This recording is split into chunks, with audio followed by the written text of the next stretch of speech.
This is a reading of Nicomachean Ethics by Aristotle, read by Momas Najmi.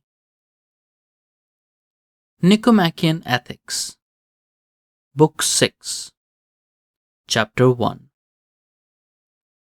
Now, since what we said earlier is that one ought to choose the mean and not the excess of deficiency, and the mean as right reason says, let us explicate this. For in all the active conditions of the soul described, as also with all others, there is some target to which the one who has a rational understanding looks off as he tightens or loosens his grip. And there is some boundary marking the mean conditions, which we claim are between an excess and a deficiency, a boundary in accord with right reason. But while speaking this way is truthful, there is nothing clear in it. For in all other pursuits about which there is knowledge, it is true to say this, that one ought not to bear down or let up too much or too little, but the mean amounts and according to right reason. But having this understanding alone, one would know nothing more, as if someone were to say that one ought to apply to the body whatever the medical art calls for, and in the way the one who has it says. Hence it is necessary in connection with the active conditions of the soul as well, not only that this be said truly, but also that it be determined what the right understanding is and what defines this. Now we claim that the virtues of the soul are distinguished into those that belong to character and those that belong to thinking. We have gone through what concerns the virtues of character, but in connection with the rest, let us discuss them after speaking first about the soul. Now, it was said before that there are two parts of the soul, the part that has reason and the irrational part. But now one must make a division in the same way concerning the part that has reason. Let two parts that have reason be assumed. One part by which we contemplate the sorts of beings of which the governing principles are incapable of being other than they are, and one part by which we contemplate things capable of being otherwise. For in relation to things different in kind, that which, among the parts of the soul, is by nature related to each, is also different in kind, if recognition is present in the parts of the soul by some sort of likeness and kinship.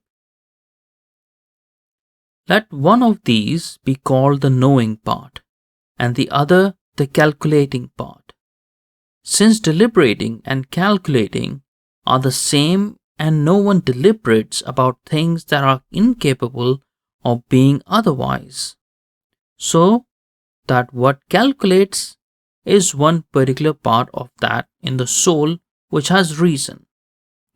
Therefore one must grasp the best active condition of each of these parts, since that is the virtue of each, and the virtue of a thing is related to its particular work.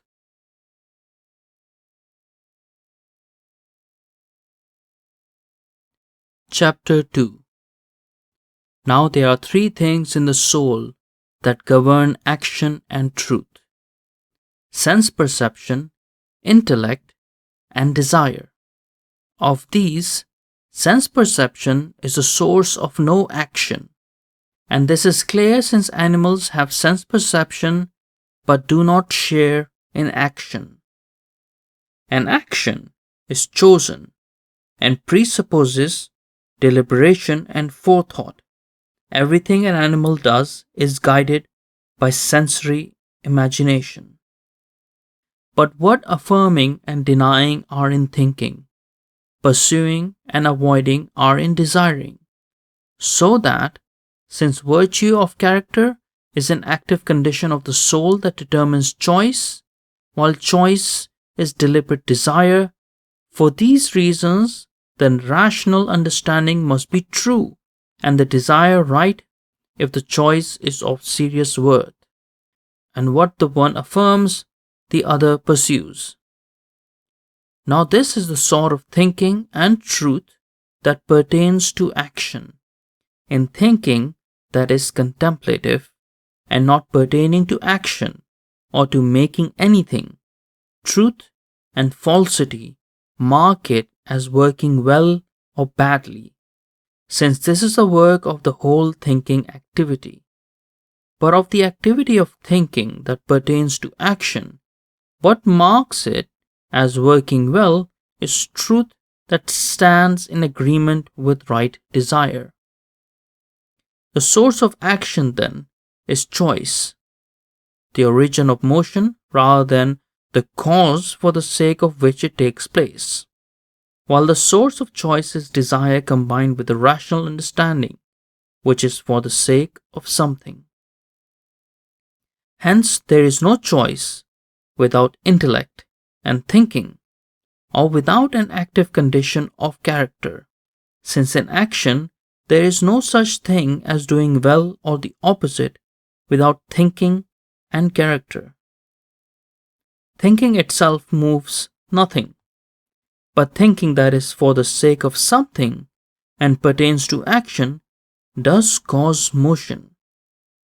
For that is also what originates the capacity to make something.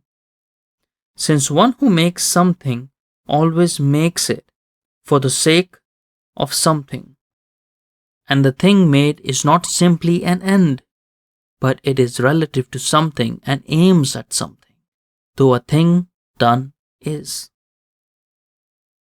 For good action is an end, and desire aims at this.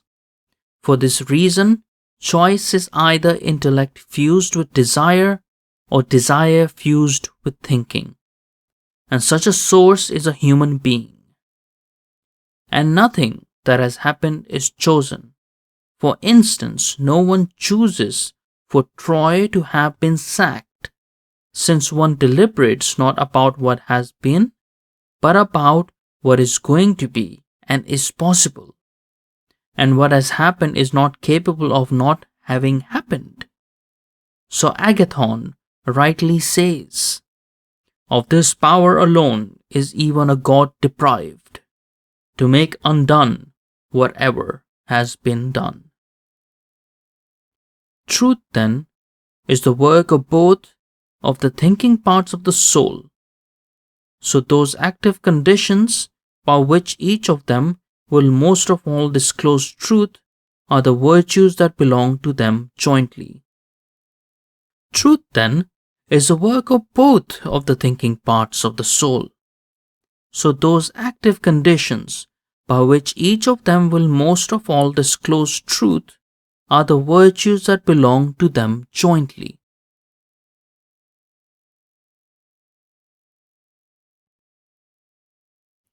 Chapter 3. So let us speak about them, starting anew from a higher standpoint. Let those powers with which the soul discloses truth by affirming and denying be 5 in number, and these are art, knowledge, practical judgment, wisdom, and intellect. For in conceiving something or in an opinion, it is possible to falsify things. Now what knowledge is will be evident from the following, if one is to speak precisely and not to go by things that resemble it.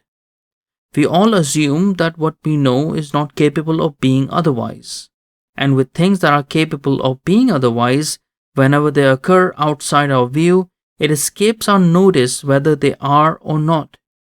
Therefore, a thing that is known is by necessity, and therefore it is everlasting, since all things that are simply by necessity are everlasting, and everlasting things are ungenerated and indestructible. Also, all knowledge seems to be teachable, and what is known is learnable, but all teaching comes from things that are already discerned. As we say also in the writings on logic, since teaching takes place either by means of examples or by deductive reasoning. An example is, in fact, a source of something universal, while deductive reasoning is from things that are universal. Therefore, there are sources from which deductive reasoning proceeds, of which there is no deduction, and therefore what makes them known are examples. Therefore, knowledge is an active condition of the soul that governs demonstration, with as many other additional distinctions as we made in the logical writings. For whenever someone is convinced of something in a certain way, and the sources of it are evident to one knows it. For if the sources of the conclusion are not more evident than it is, one will have knowledge only incidentally. So let what concerns knowledge be marked off in this way. Chapter 4. Among things that are capable of being otherwise, there is something that is made, and also something that is done. But making and action are different, and we are convinced of this about them even by popular writings. And so the active condition involving reason that governs action is also different from the active condition involving reason that governs making. Hence too, neither of them is included by the other, since action is not a kind of making, and making is not a kind of action. And since house building is a particular art, and as such is a particular active condition involving reason that governs making, and nothing is an art that is not an active condition involving reason that governs making, nor is there any such condition that is not an art. An art would be the same thing as an active condition involving a true rational understanding that governs making. All art is concerned with the process of coming into being, and to practice an art is also to consider how something capable of being or not being, and of which the source is in the one who makes it, and not in the thing that is made, may come into being. For art is not concerned with things that either are or come into being by necessity, or with things that are by nature, since those things have their sources in themselves. But since making and action are different, necessarily art has to do with making and not with action. And in a certain way, chance and art are concerned with the same things. As Agathon also says, art loves chance, and chance loves art. Art, then, as was said, is an active condition involving a true rational understanding that governs making. And inartfulness, on the contrary, is an active condition involving a false rational understanding that governs making, concerned with what is capable of being otherwise.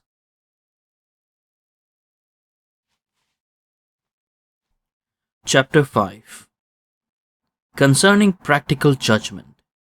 The way we might get hold of it is by considering whom we speak of as people with practical judgment. And it seems then to belong to someone with practical judgment to be able to deliberate beautifully about things that are good and advantageous for himself, not in part such as the sort of things that are conducive to health or to strength, but the sort of things that are conducive to living well as a whole. A sign of this is that we also speak of people as having practical judgment concerning some particular thing when they calculate well with a view to some particular serious end, among those about which there is no art. And so also generally, someone who is apt at deliberating would be possessed of practical judgment. But no one deliberates about things that are incapable of being otherwise, nor about things he himself is not able to do. So if knowledge involves a demonstration of things, the sources of which are incapable of being otherwise, while there is no demonstration of these things we are speaking of, since all of them are capable of being otherwise, and there is no deliberating about things that are by necessity, then practical judgment would not be either knowledge or art. Not knowledge because a thing done is capable of being otherwise, and not art because action and making are different in kind. It remains therefore that it is a truth disclosing, active condition involving reason that governs action, concerned with what is good and bad for a human being. For the end of making is different from itself, but the end of action could not be, since acting well is itself the end. It is for this reason that we believe that Pericles and people of that sort are possessed of practical judgment, because they are able to see what is good for themselves and for human beings, and we regard those who manage households and handle political affairs as having such a capacity. During the period between the Persian and Peloponnesian wars, Pericles emerged as the dominant figure in Athenian political life. Thucydides says that the Athenian democracy under Pericles was in fact an aristocracy of one, and describes the chaotic rivalries of lesser men after his death that led to Athens' ruin. But there are also suggestions in Thucydides' presentation of him. Pericles encouraged the greed for material things and lust for power that brought about that ruin. In the Platonic dialogues, there is a similarly ambivalent presentation of Pericles as a political man guided by a deeper philosophic education, but also as one of those who led Athenians to think there was such a thing as greatness without virtue. For the same reason we give temperance its name, as that which preserves practical judgment, and it does preserve this sort of judgment, since it is not every sort of judgment that pleasure and pain destroy and warp, such as that a triangle does or does not have a sum of two right angles, but the judgments that concern action. For the sources of actions are the ends for the sake of which the actions take place.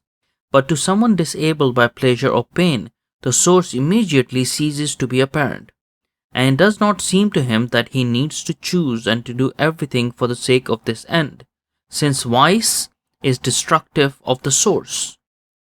So necessarily practical judgment is a truth-disclosing active condition involving reason about human goods that governs action. But while there is a virtue that belongs to art, there is none that belongs to practical judgment, and in art someone who makes an error willingly is preferable, while in connection with practical judgment this is worse, as it is in connection with the virtues. It is clear then that practical judgment is a virtue and that art is not. But since there are two parts of the soul that have reason, this would be the virtue of one of them, the part that forms opinions, since both opinion and practical judgment concern what is capable of being otherwise. But practical judgment is an active condition involving not just reason. A sign of this is that forgetfulness occurs in that sort of active condition. But there is no forgetting of practical judgment.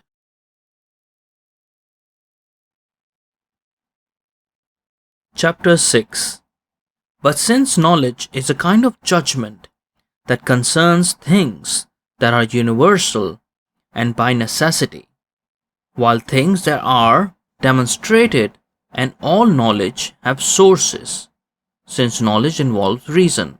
It could not be knowledge or art or practical judgment that gets hold of the source of what is known, since what is known is demonstrated, while the latter two have to do with things that are capable of being otherwise. And so wisdom is not directed at these sources either, since it belongs to one who is wise to have a demonstration of some things.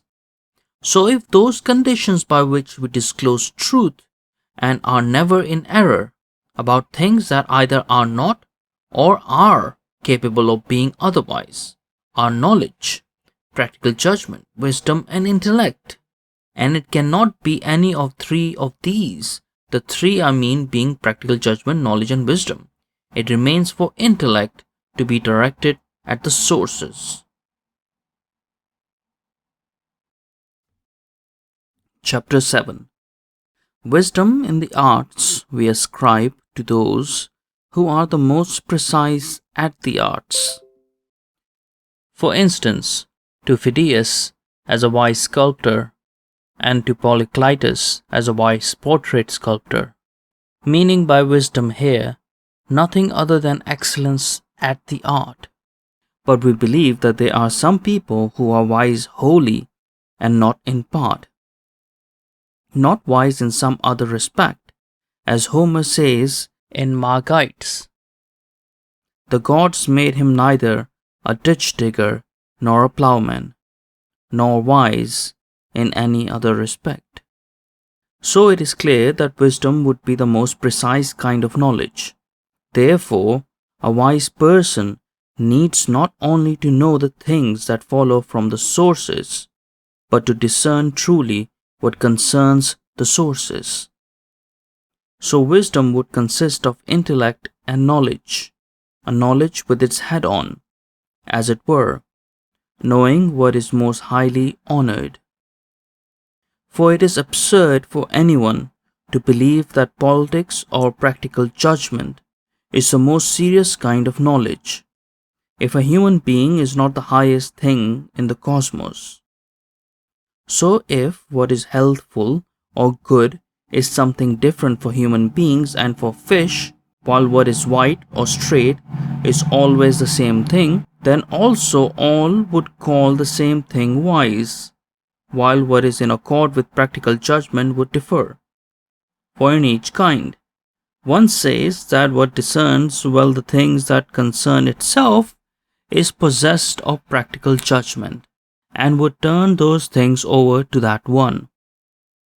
This is why people also speak of some animals as being possessed of practical judgment, the ones that manifestly have a capacity for foresight about their own lives.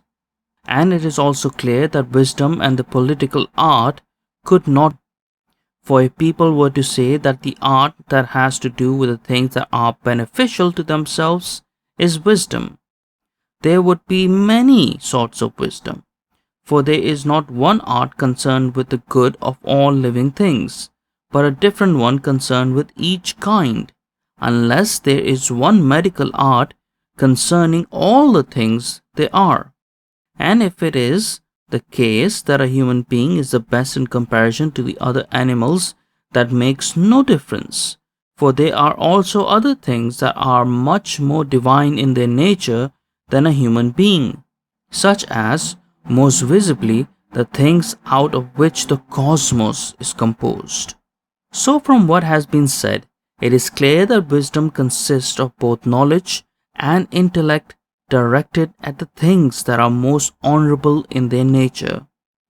This is why people say of Anaxagoras and Thales and others of their sort that they are wise but not possessed of practical judgment, when they see them being ignorant of what is advantageous to themselves, and say that they know things that are exceptional and wondrous and difficult and miraculous, but useless, because they do not inquire about human goods. But practical judgment is concerned with human things and things about which it is possible to deliberate, For we say that this work belongs to the person of practical judgment most of all, to deliberate well. But no one deliberates about things incapable of being otherwise, nor about variable things among which there is not some end, and that end a good achieved by action. And one who is a good deliberator simply is someone who, by his reasoning, is apt to hit upon what is best for a human being among actions. And practical judgment is not only about what is universal, but needs to discern the particulars as well, since it has to do with action, and action is concerned with particulars. This is also why some people who do not have knowledge, and among others those who have experience, are more adept at action than others who do have knowledge. For if someone knows that light meats are easily digested and healthful, but is ignorant of which meats are light, he will not produce health. But someone who knows that poultry is light and healthful will produce it more. Practical judgment is concerned with action, so that it needs to have both universals and particulars, or more so the latter. But even here, there must be some overarching art. Chapter 8. In fact, the political art is the same active condition as practical judgment, though what it is to be, each of them is not the same. As applied to the city, practical judgment in the overarching sense is the art of law-making, while in the sense having to do with particulars, it has the common name politics, and this governs actions and deliberation, since a decree is an action to be performed as an ultimate particular thing, and this is why people speak of only those of the latter sort as being political, since they alone act, as if they were hands-on craftsmen. Also, practical judgment seems to people to be especially concerned with oneself as one person, and this gets the common name of practical judgment, while other sorts are called household management, lawmaking, or politics, and within the latter one sort of deliberative and the other judicial. Now knowing what pertains to oneself is a species of knowing, but there is much difference within the genus, and someone who knows and devotes his time to things that concern himself seems to be possessed of practical judgment, while political people seem to be busybodies.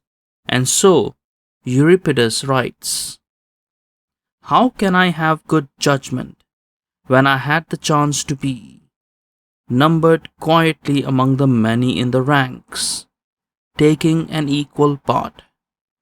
For people who go beyond doing something more. For people seek their own good and believe they ought to do this, and the idea that these are the ones who have practical judgment is taken from this opinion. And yet presumably it is impossible to seek one's own well-being without household management or the political art. Also, how one ought to manage one's own concerns is unclear and needs to be examined. A sign of what is being said is why young people become skilled geometricians and mathematicians, and wise in respect to such things, but they do not seem to become possessed of practical judgment.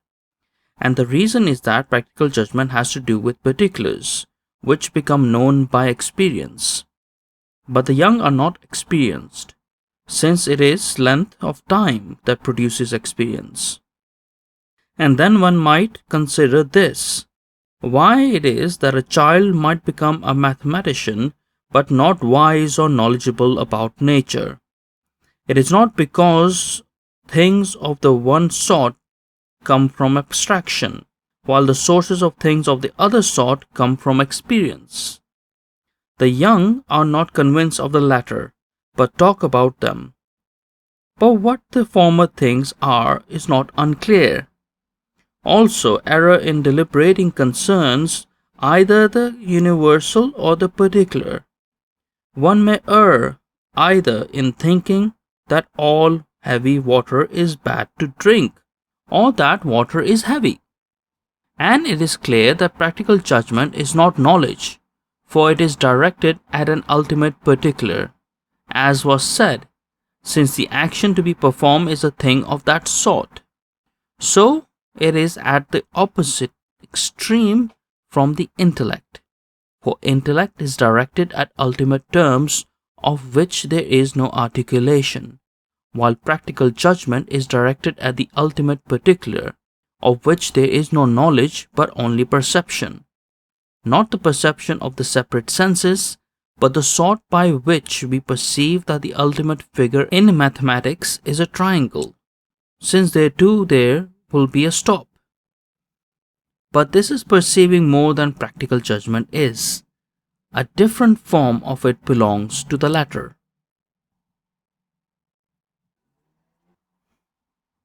Chapter 9. Inquiring and deliberating are different, since deliberating is a certain kind of inquiring.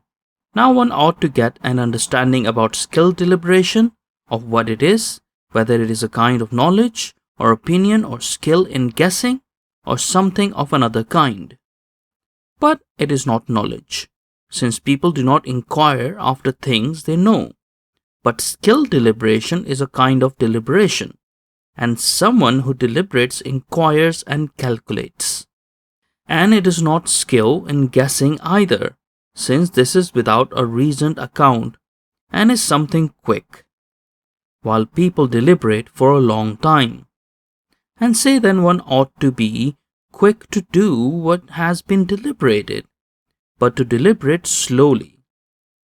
So too intellectual imagination and skilled deliberation are different, since intellectual imagination is a kind of skill in guessing. But neither is skilled deliberation any sort of opinion. But since the one who deliberates badly errs, while the one who deliberates well does so rightly, it is clear that skilled deliberation is some sort of rightness, though belonging to neither knowledge nor opinion. For there is no rightness of knowledge, since there is no error in it either, while rightness of opinion is truth. At the same time, everything about which there is an opinion has already been determined. But surely skilled deliberation is not without a reasoned account. Therefore, what remains is that it belongs to thinking things through. For this is not yet an assertion, since opinion is not a process of inquiring but already a certain kind of assertion, while the one who deliberates, whether he deliberates well or badly, inquires after and calculates about something. But skilled deliberation is a certain kind of rightness of deliberation. So the first things to be sought are what deliberation is and what it is about. But since rightness has more than one meaning, it is clear that skilled deliberation is not rightness in every sense. For someone who lacks self-restraint or someone of bad character will, as a result of reasoning, hit upon what he proposes that he ought to do, so that he will have deliberated rightly, despite the fact that he gets something extremely bad. But deliberating well seems to be something good, for skilled deliberation is a sort of rightness of deliberation that governs attaining something good. But it is possible to hit upon even this by false reasoning, and to hit upon what one ought to do, but not by the means one ought, because the middle term is wrong. So not even this process by which one hits upon the thing one ought to do, though not by the means one ought to have used, is skilled deliberation yet. Also, it is possible by deliberating for a long time to hit upon what someone else arrives at quickly. Accordingly, the former is still not skilled deliberation, which is a rightness that results from what is beneficial in the end for which the means by which and the time in which it ought to occur. Also, it is possible for something to be deliberated well either simply or in relation to some end. But skilled deliberation in the simple sense is what gets things right in relation to what is the end simply, while a certain variety of it does so in relation to some particular end. So if deliberating well belongs to people with practical judgment, skilled deliberation would be rightness in accord with what is advantageous in relation to the end. And practical judgment is a true conception of this. Chapter 10. There is also astuteness or quick comprehension, in accordance with which we call people astute or quick-witted, which is not in general the same thing as knowledge or as opinion, for then everyone would be astute. Nor is it any of the partial kinds of knowledge, such as medicine, concerning what is healthy, or geometry, concerning magnitudes. For astuteness is not concerned with the things that always are and are unchanging, nor with any and everything that comes into being, but concerns the things about which one might be at an impasse and might deliberate. Hence it is concerned with the same things as practical judgment. But astuteness is not the same thing as practical judgment, for practical judgment is something that imposes obligations, since the end that belongs to it is what one ought or ought not to do, while astuteness is only something that makes distinctions.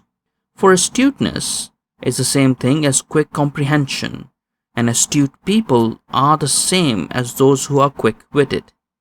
And astuteness is neither the having nor the acquiring of practical judgment, but just as the act of learning is called understanding when one is using rather than acquiring knowledge, in this way astuteness consists in using opinion for distinguishing those things that practical judgment concerns, when someone else speaks about them, and distinguishing them beautifully, since the quickly of quick comprehension is the same as beautifully. And the word for comprehension, as in naming people of quick comprehension, comes from comprehending involved in learning, for we often speak of learning when we mean comprehending. Chapter 11. What is called thoughtfulness, in accordance with which we speak of people as compassionate and as being thoughtful, is a right discrimination of what is decent. A sign of this is that we say that a decent person is especially apt to be compassionate, and that having compassion about some matters is a decent thing. And compassion is a kind of thoughtfulness that governs a right discrimination of what is decent. Right meaning that it is of what is truly decent. And it is reasonable that all these active conditions of the soul converge to the same meaning. For in applying thoughtfulness and astuteness and practical judgment and intellect to the same people, we are saying that they already have thoughtfulness and intellect and are possessed of practical judgment and astute. For all these capacities are directed at things that are ultimate and particular, and someone is astute and considerate or compassionate in being able to discern those things a person of practical judgment is concerned with, since what is decent belongs in common to all good people in the way they act toward another person, while all actions are among things that are particular and ultimate. For the person of practical judgment needs to discern these things. And astuteness and thoughtfulness have to do with actions, which are ultimate. And intellect is directed at what is ultimate on both sides. Since it is intellect and not reason that is directed at both the first terms and the ultimate particulars. On the one side, at the changeless first terms is demonstrations, and on the other side, in thinking about action at the other sort of premise, the variable ultimate particular. For these particulars are the sources from which one discerns that for the sake of which an action is, since the universals are derived from the particulars. Hence intellect is both a beginning and an end, since the demonstrations that are derived from these particulars are also about these.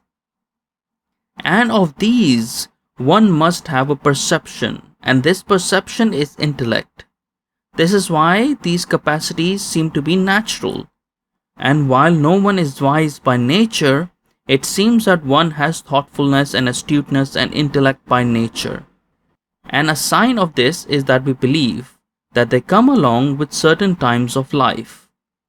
And this particular time of life includes intellect and thoughtfulness, as though nature was the cause. So one ought to pay attention to the undemonstrated statements and opinions of people who are experienced or old, or of people with practical judgment, no less than to the things they demonstrate. For having an eye sharpened by experience, they see rightly. What then practical judgment and wisdom are, and exactly what each is concerned with, and that each is the virtue of a different part of the soul, have been said.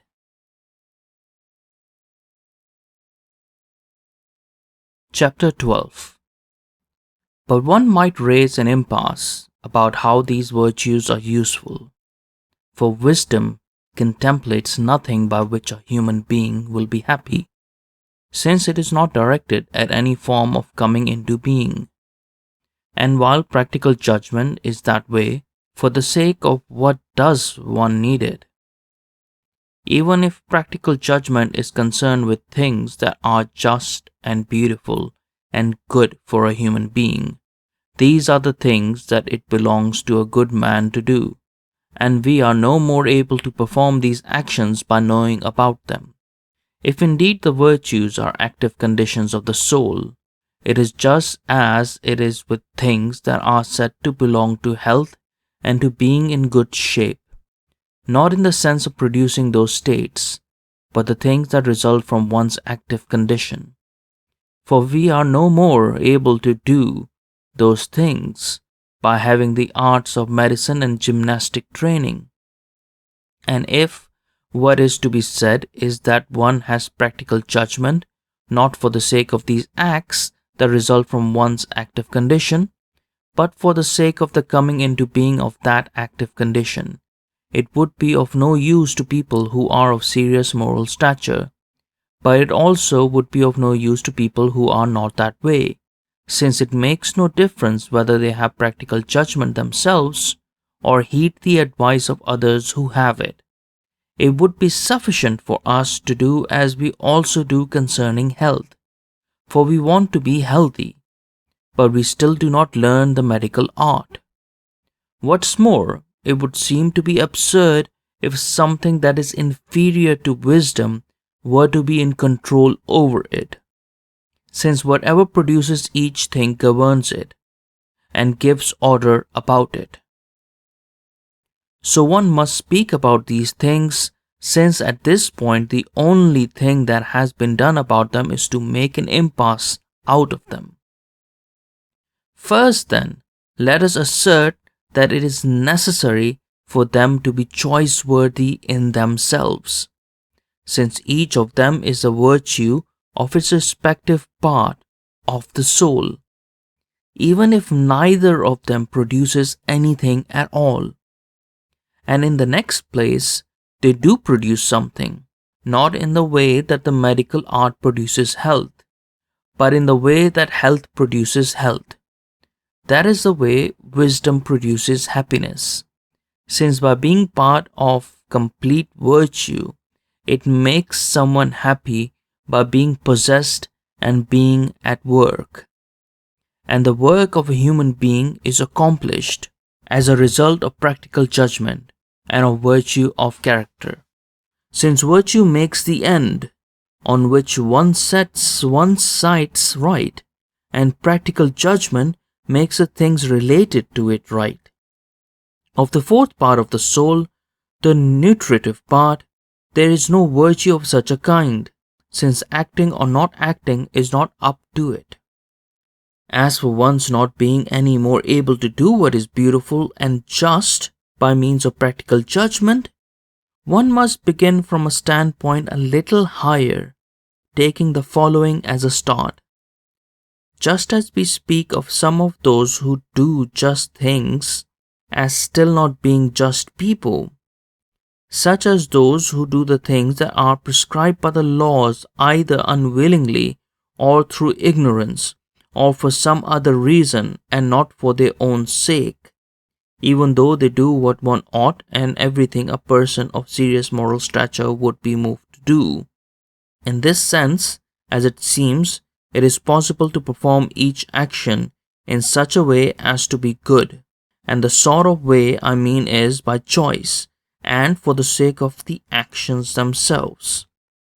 Now virtue makes a choice right, but the being done of everything that is naturally for the sake of that choice results not from virtue of character, but from some other capacity. But it is necessary to say something for those who want to get a clearer understanding of these things. Now there is a capacity which people call cleverness, and this is such as to enable one to do the things that are conducive to the object one has set down, and to achieve it.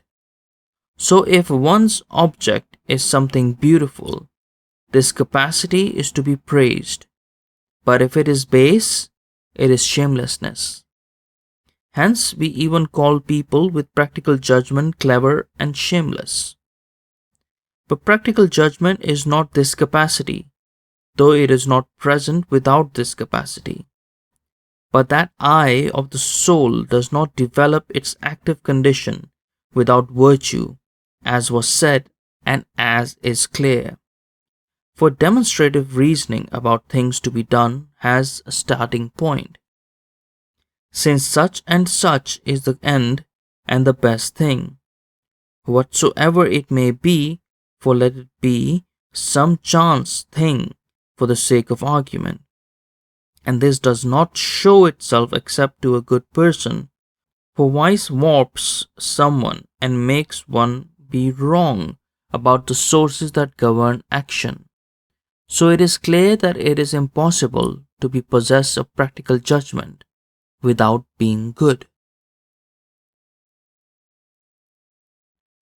Chapter 13.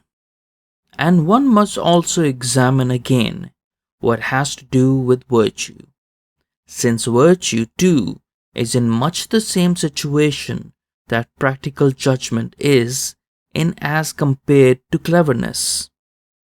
Not the same as it, but similar to it.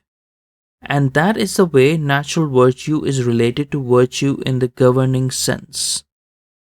For it seems to everyone that each of the types of character is present in some way by nature, since we are just or inclined to be temperate or brave, and have the other kinds of character straight from birth. However, we still look for something different that is good in the governing sense, and for such conditions to be present in another way.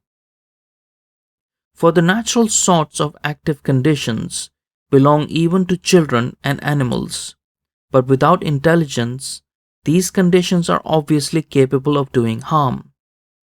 This much anyway is likely to be observed, that just as it goes along with a strong body without sight to fall forcibly because of not having sight, so too is it here.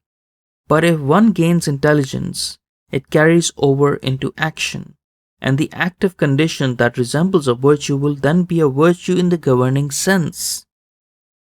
So just as there are two forms present in the part of the soul that forms opinions, cleverness and practical judgment, so too are there two forms in the part that has to do with character, one of them natural virtue and the other virtue in the governing sense. And of these the governing sort does not come about without practical judgment.